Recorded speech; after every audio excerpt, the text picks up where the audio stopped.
10वीचा गणिताचा पेपर हा 2 भागांमध्ये विभागलेला असतो. पहिला विभाग बीजगणित आणि दुसरा विभाग भूमिती. या प्रत्येक विभागाला 40 मार्क्स असतात.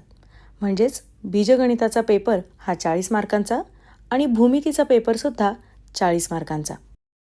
आणि 10वीच्या परीक्षेची तयारी करताना त्यातला एक महत्त्वाचा भाग म्हणजे ह्या विषयाची प्रश्नपत्रिका नक्की कशी असते, त्याचं स्वरूप कसं असतं, त्या प्रश्नपत्रिकेत किती सेक्शन्स असतात, त्यात किती प्रश्न असतात आणि प्रत्येक प्रश्नाला किती मार्क असतात. तर बघा, तुम्ही आता स्क्रीनवर ही जी कृतीपत्रिका म्हणजेच प्रश्नपत्रिका बघताय ती साधारण छापील 11 पानांची असते. ती मिळाल्यावरती सगळ्यात पहिल्यांदा प्रश्नपत्रिकेची सगळी पानं व्यवस्थित आहेत ना ह्याची खात्री करून घ्या. म्हणजे प्रिंट नीट आहे ना, ते सुस्पष्ट वाचता येतं आहे की नाही, त्यात काही चूक असेल तर प्रश्नपत्रिका लगेच बदलून घ्या. आणि प्रश्नपत्रिका बरोबर असल्याची खात्री झाली की त्यावरती तुमचा सीट नंबर लिहून घ्या. आता भूमिती या विषयाच्या प्रश्नपत्रिकेचं स्वरूप कसं असतं ते आपण पाहूया.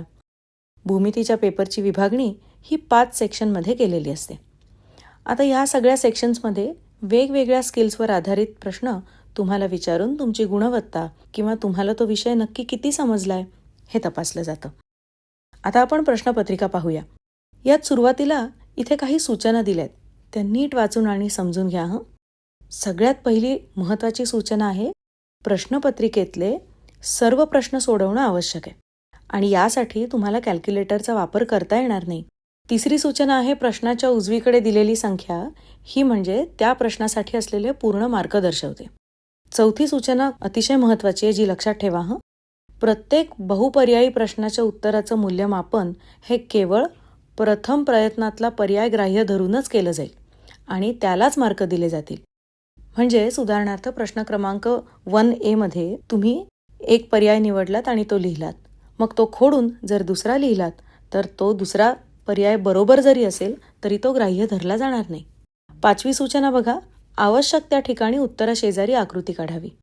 रचनेच्या सगळ्या खुणा स्पष्ट असाव्यात, त्या पुसू नयेत. आणि सगळ्यात शेवटची आणि महत्त्वाची सूचना, प्रमेयाची सिद्धता लिहिताना आकृती काढणं आवश्यक आहे. आता पेपर सोडवताना तुम्हाला या सगळ्या सूचना लक्षात ठेवून त्याप्रमाणेच तुमची उत्तरं लिहायची आहेत हं. आता ह्या पेपरमध्ये उत्तरं लिहिताना बरीच आकडेमोड करावी लागते.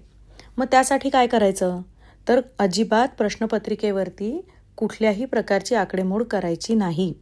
तर त्याऐवजी उत्तरपत्रिकेच्या शेवटच्या पानाचा वापर करू शकता.